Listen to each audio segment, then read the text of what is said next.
O silêncio de um necrotério não é um silêncio verdadeiro. É uma textura, um cobertor pesado e tecido de sons de baixa frequência que o ouvido humano, eventualmente, aprende a ignorar. É o zumbido rítmico dos compressores industriais mantendo o ar a 15 graus constantes, o gorgolejo intermitente de fluidos assentando no encanamento, o zumbido de uma lâmpada fluorescente que pisca no final do corredor. Para Elias Vance, esses sons eram a canção de ninar de sua vida. Ele era o chefe do turno da noite no necrotério do condado de St. Jude há 15 anos. Ele preferia os mortos. Os mortos não mentiam, não reclamavam do tempo e, certamente, não o olhavam com os olhos de pena que sua ex-esposa costumava ter. Os mortos eram honestos. Eram meros quebra-cabeças esperando para serem resolvidos. Histórias esperando por um ponto final. Eram 2h43 da manhã de uma terça-feira de novembro. Lá fora, uma chuva congelante castigava as janelas altas e estreitas, soando como punhados de cascalho atirados contra o vidro. Lá dentro, Elias estava terminando a papelada de um infarto do miocárdio. Um senhor idoso chamado Sr. Henderson, que havia falecido durante o sono. Um caso pacífico, um caso limpo. Então, a campainha da doca de entrega gritou. Elias deu um pulo, sua caneta deslizando pela prancheta. Ele não esperava nenhuma entrega da polícia esta noite. Ele suspirou, ajustou os óculos e caminhou pelas portas duplas, seus sapatos de sola de borracha rangendo no linóleo imaculado. Quando abriu a porta da doca, uma rajada de vento e chuva o agrediu. 2 paramédicos estavam lá, parecendo pálidos e encharcados. Entre eles havia uma maca carregando um saco de cadáver preto que parecia excessivamente pesado. Jane Doe, não identificada, disse o paramédico mais alto. Ele não olhou Elias nos olhos. Ele olhava para além dele, para o corredor mal iluminado do necrotério. Encontrada nos pântanos perto da velha fábrica têxtil, sem identidade. Sem causa óbvia, além de... Ele parou. Além de quê? Perguntou Elias, pegando a papelada de transferência. Ela é estranha, Elias. Apenas pegue-a. Nós temos que ir. Eles transferiram o saco para a mesa de aço de Elias, com uma pressa que beirava o desrespeito. Antes que Elias pudesse sequer verificar a etiqueta, os paramédicos estavam de volta à ambulância, o motor rugindo para a vida. Elias trancou a porta da doca.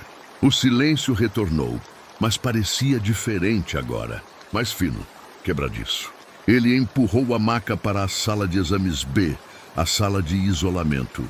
Era ladrilhada em um verde pálido e doentio. Ele posicionou a mesa sob as grandes luzes cirúrgicas e estalou.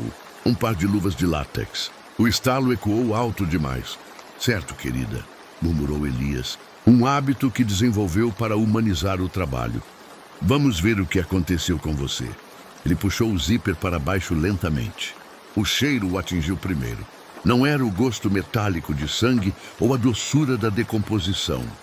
Cheirava a ozônio, o cheiro do ar logo antes. De um raio cair, misturado com o odor, estagnado e podre de água de pântano. Elias abriu o saco. A mulher era jovem, talvez no final dos 20 anos. Sua pele era branca como alabastro, sem as manchas de livor mortis, o que era estranho se ela tivesse sido encontrada em um pântano. Ela deveria estar inchada, descolorida. Em vez disso, parecia uma boneca de porcelana que havia sido submersa em óleo. Seu cabelo estava molhado, preto, e grudava em seu crânio.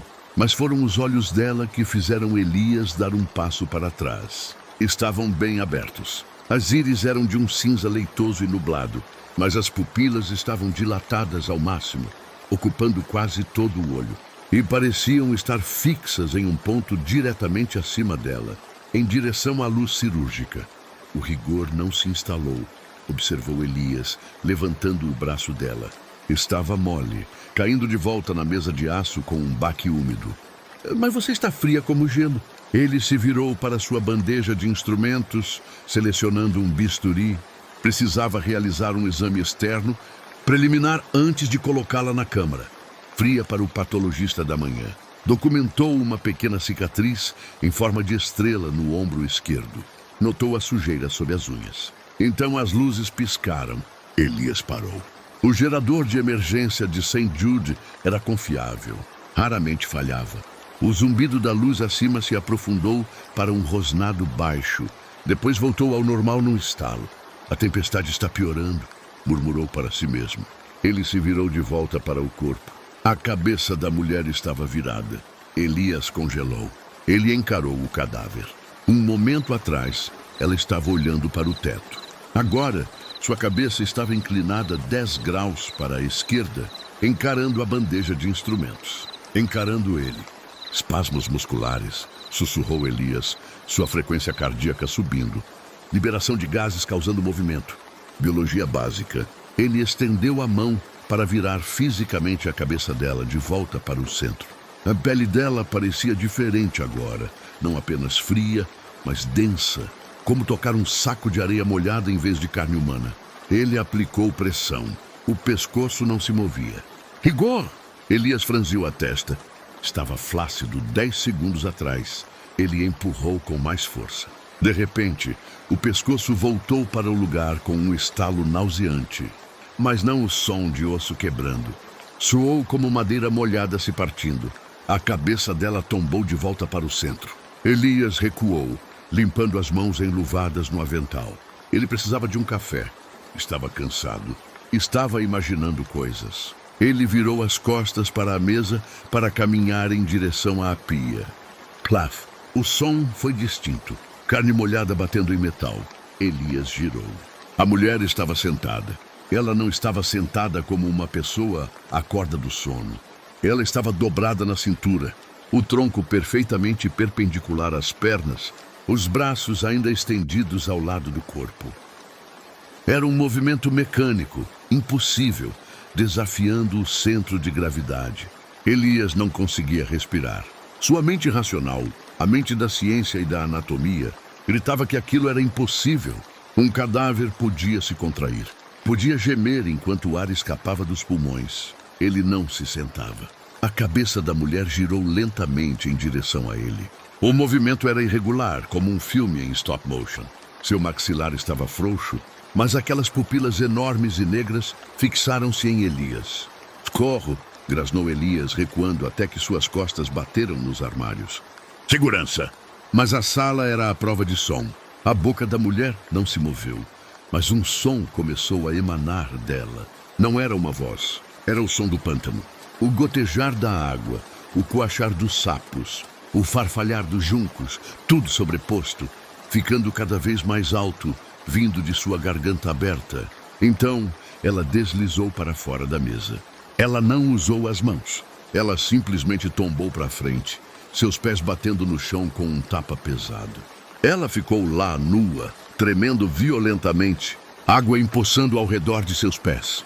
Mais água do que poderia possivelmente haver em seu corpo. Elias agarrou a arma mais próxima que pôde encontrar, uma serra de ossos. Ele a ergueu, sua mão tremendo incontrolavelmente.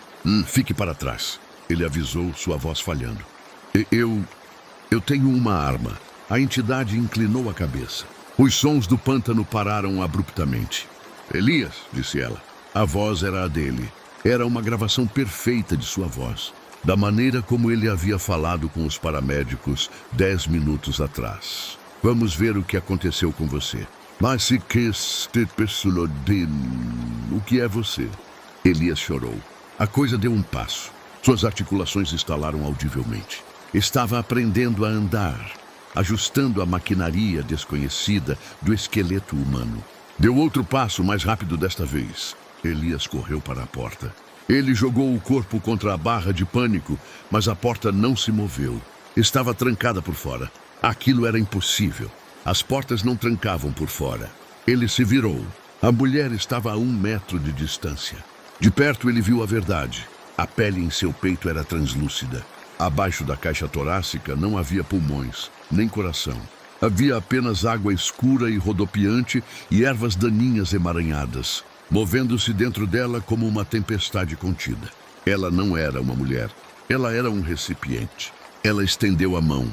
Seus dedos eram anormalmente longos, os ossos quebrados e remodelados para aumentar o alcance. Elias balançou a serra de ossos. A lâmina mordeu o braço dela, cortando através do bíceps. Não houve sangue. Apenas água negra e salobra espirrou, encharcando o rosto de Elias. A água queimava como ácido. Ele gritou, largando a serra e agarrando os olhos. O cheiro do pântano encheu seu nariz, sufocando-o. Elias, a voz imitou novamente, desta vez usando o tom de sua mãe morta. Hora de dormir. Cego e ardendo, Elias rastejou para trás, escorregando no chão molhado. Ele se arrastou para baixo da mesa de autópsia de aço, encolhendo-se em uma bola. Ele ouviu os passos dela. Squelch, thud, squelch, thud. Eles pararam bem ao lado da mesa. Elias prendeu a respiração, rezando para um Deus em quem não acreditava há 20 anos. Ele abriu os olhos lacrimejantes, espiando pela fenda entre as pernas da mesa. Ele viu os pés cinzentos dela. Então, viu os joelhos dobrarem. Ela se agachou. Seu rosto apareceu de cabeça para baixo, espiando por baixo da mesa. Seu maxilar estava desencaixado agora, pendurado até o peito, revelando um abismo negro de garganta. Achei você, sussurrou ela. Mas desta vez não foi uma imitação. A voz soava como pedras, sendo moídas no fundo do mar. As luzes do necrotério se apagaram completamente. Relatório matinal, 14 de novembro. Oficial na cena, Sargent Miller. Local, necrotério do condado de St. Jude. Detalhes, às 07 horas, o patologista do turno diurno, Dr. Harris Thorne, chegou e encontrou a instalação trancada. Ao obter entrada com chaves de emergência, a instalação foi encontrada em estado de desordem. Danos significativos por água estavam presentes na sala de exames B, cobrindo o chão, embora nenhum vazamento de encanamento tenha sido detectado. O atendente do turno da noite, Elias Vance, foi encontrado dentro da gaveta de armazenamento fria, no 14. A causa da morte parece ser afogamento. O legista observa que os pulmões do Sr. Vance estavam cheios com aproximadamente 2 litros de água salobra contendo sedimentos e matéria vegetal consistente com os pântanos locais. A Jane Doe, não identificada, admitida na noite anterior, está desaparecida. As imagens de vigilância do corredor mostram a porta da sala de exames. B abrindo às 03h15 da manhã. Uma figura é vista saindo da sala. A figura está vestindo as roupas de Elias. Vance. Ela caminha com um andar desconexo e hesitante em direção à saída. Ela pausa brevemente para a câmera, acena e sai para a noite chuvosa. A investigação está em andamento. A busca pelo suspeito foi iniciada. O cheiro da morte não é uniforme. Há o cheiro limpo do recém-falecido, um aroma vago de almíscar e resfriamento final. Há o cheiro de ferro do trauma, o cobre do sangue que cobre o fundo da garganta. E então, há o cheiro da ala D do necrotério municipal durante uma onda de calor de 40 graus, quando o gerador de emergência falha pela 3ª vez na semana. Esse cheiro não era apenas um odor. Era uma presença física. Era um sabor adocicado e rançoso, como leite estragado misturado com frutas podres e amônia. Tão espesso que parecia revestir os dentes e a língua de quem ousasse respirar. Arthur Penhaligon trabalhava no necrotério há 20 anos. Ele não tinha olfato. Anos inalando formaldeído e a podridão humana haviam cauterizado suas terminações nervosas. Ele era um homem pequeno, seco, com olhos que pareciam botões de vidro. Ele via os corpos não como pessoas, mas como um inventário. Carne estragada aguardando o descarte. Eram 3 da manhã quando o silêncio foi quebrado não por um alarme, mas por um som úmido e explosivo vindo do corredor inferior. Parecia um balão cheio de sopa sendo estourado. Arthur suspirou, largando sua palavra cruzada. O painel de controle da temperatura piscava em vermelho furioso.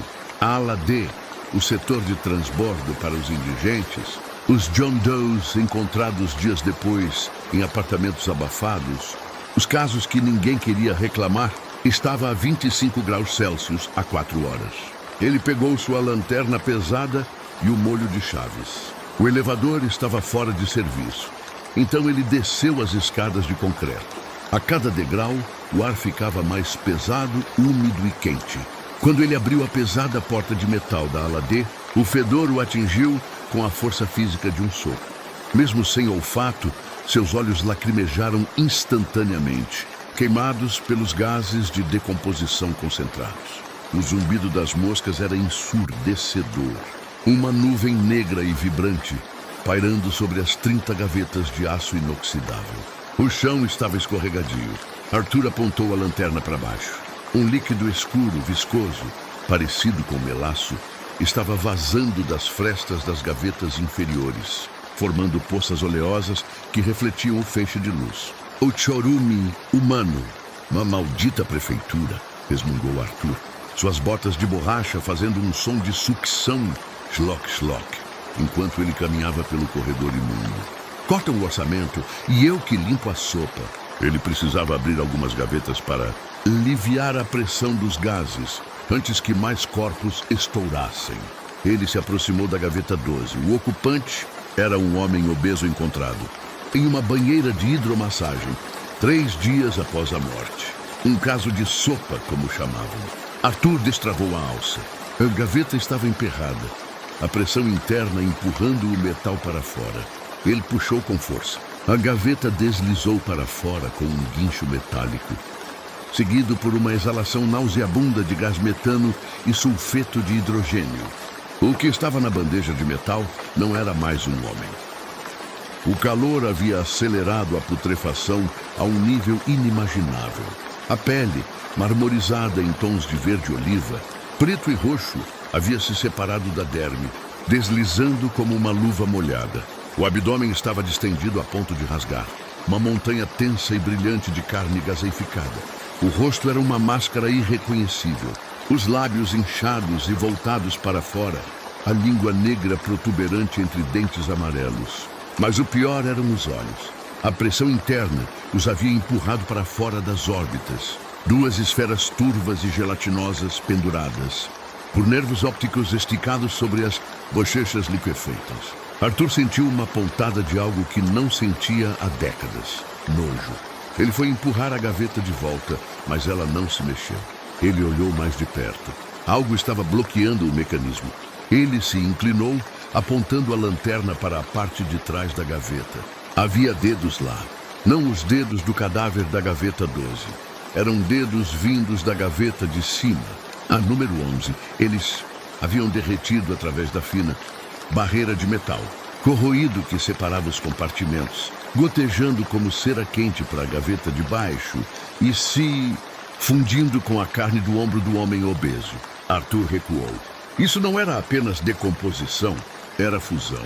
O silêncio da sala foi quebrado novamente. Desta vez não foi um estouro, foi um som gorgolejante, contínuo e profundo, vindo de todas as direções. Era o som de fluidos se movendo dentro de cavidades ocas, o som de tecidos moles se rompendo. Blub, glug, shh, pop. As gavetas começaram a vibrar. Arthur correu para a saída. Suas botas escorregaram na lama cadavérica no chão e ele caiu de joelhos, suas mãos mergulhando na substância fria e oleosa. Ele gritou quando o líquido espirrou em seu rosto, queimando sua pele como ácido fraco. Ele olhou para cima. As portas das gavetas 15, 16 e 17 estavam sendo empurradas de dentro para fora. O metal gemia sob a tensão. Não eram punhos batendo. Era uma pressão lenta e implacável, de biomassa em expansão. A porta da gaveta 16 cedeu primeiro. As dobradiças estouraram como tiros de canhão.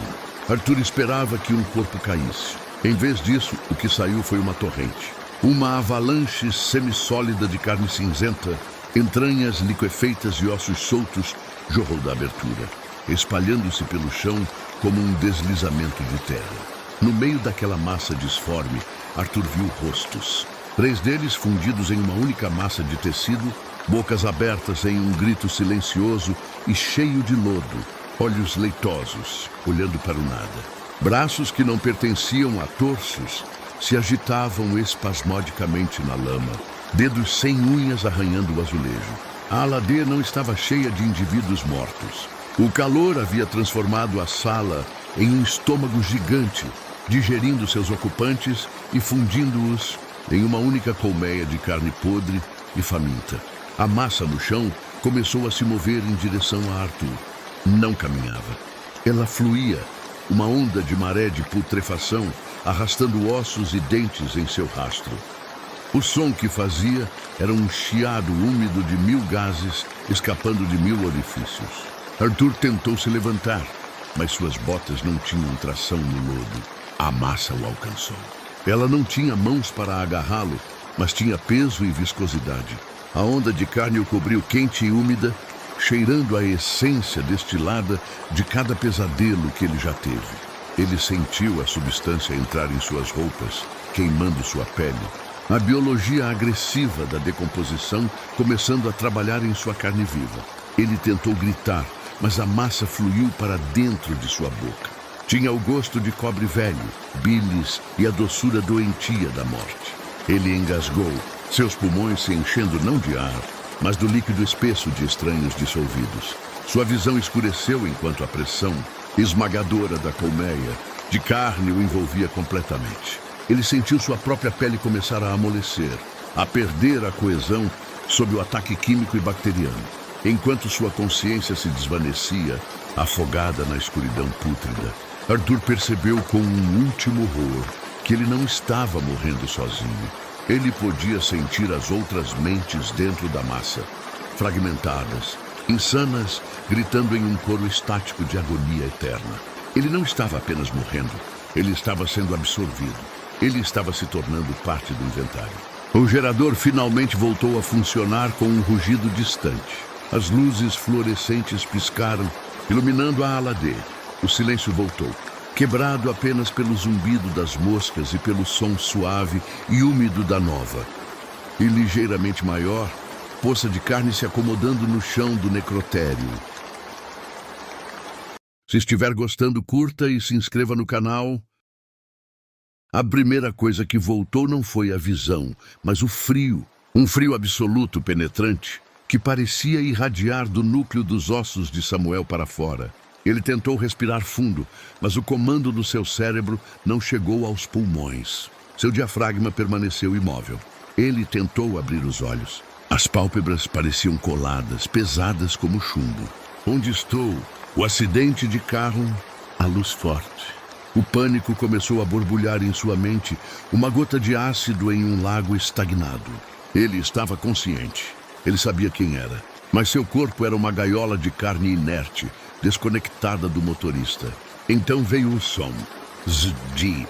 O som de um zíper pesado sendo aberto muito perto de seu ouvido. A escuridão opressiva ao seu redor foi substituída por uma luz branca, clínica e cegante, que queimava através de suas pálpebras ainda fechadas. Sujeito masculino, caucasiano, aparentando 40 anos, disse uma voz feminina. Era uma voz sem emoção, eficiente, a voz de alguém lendo uma lista de compras. Trazido do hospital, geral às 04h15. Óbito declarado por trauma craniano massivo. Vamos começar.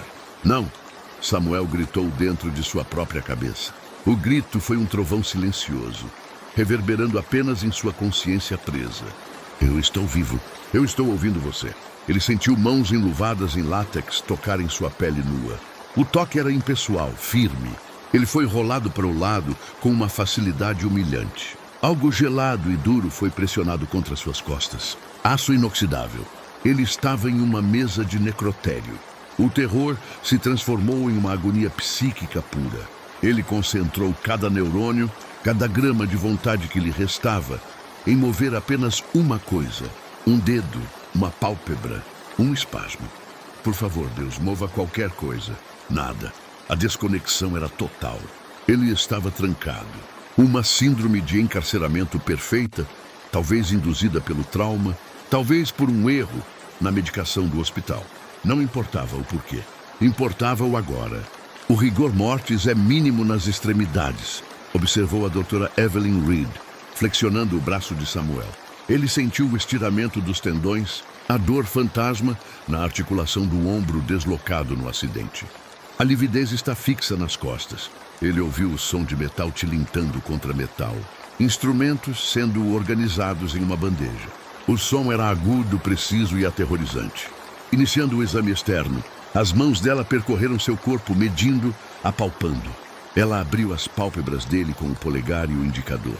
Samuel viu o rosto dela pela primeira vez. Ela usava uma máscara cirúrgica azul e um protetor facial de plástico.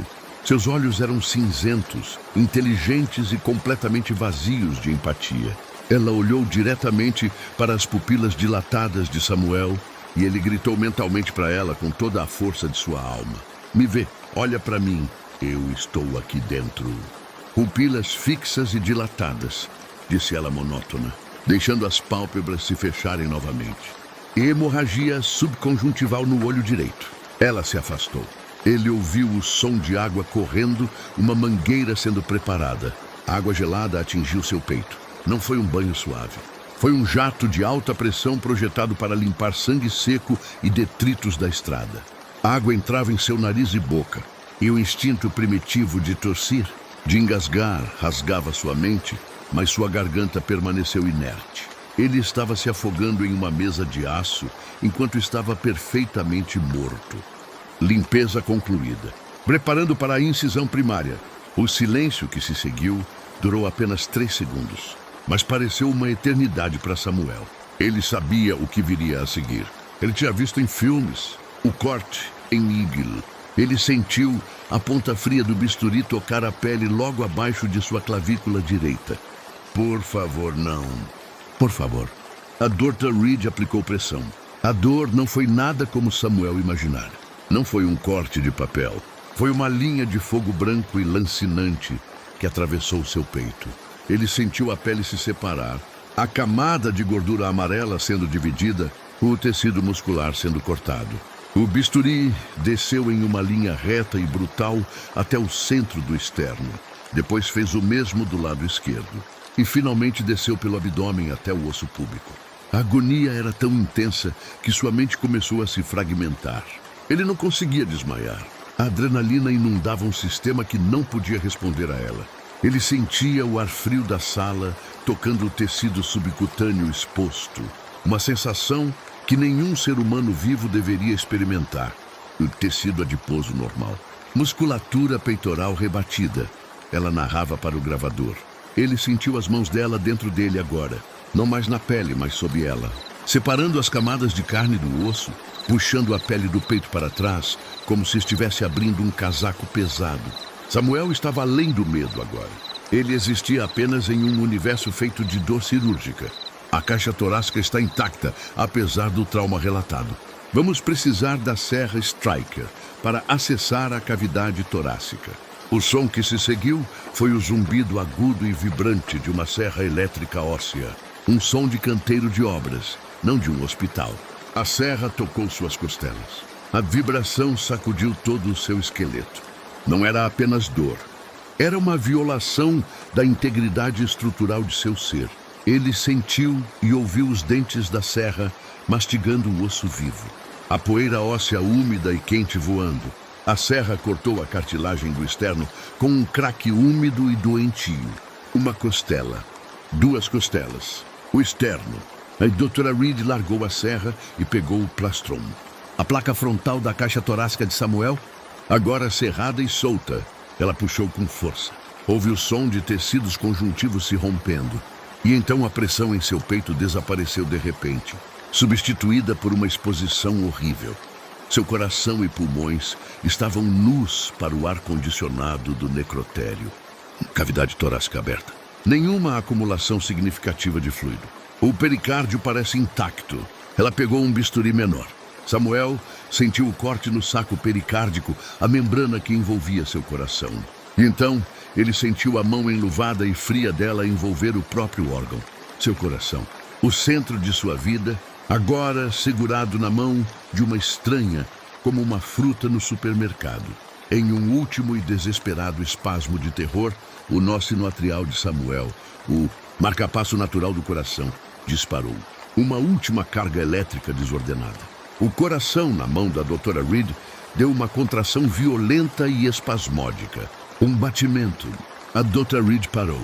A sala ficou em silêncio absoluto, exceto pelo zumbido das luzes. Ela olhou para o órgão em sua mão. Samuel sentiu uma onda de esperança tão intensa que quase eclipsou a dor. Ela viu, ela sentiu. Agora ela vai parar. A Dr. Evelyn Reed suspirou, um som de leve irritação. Nota observado. Espasmo muscular post-mortem, significativo no miocárdio durante a extração. Reação cadavérica residual comum, embora vigorosa. Ela apertou o aperto no coração dele e ergueu a tesoura de poda, grande e curva usada para cortar as artérias principais. Procedendo com a evisceração do bloco de órgãos, disse ela, e posicionou a tesoura ao redor da aorta de Samuel. O som do corte foi o último que Samuel registrou antes de sua mente, finalmente, misericordiosamente, se estilhaçar na escuridão eterna.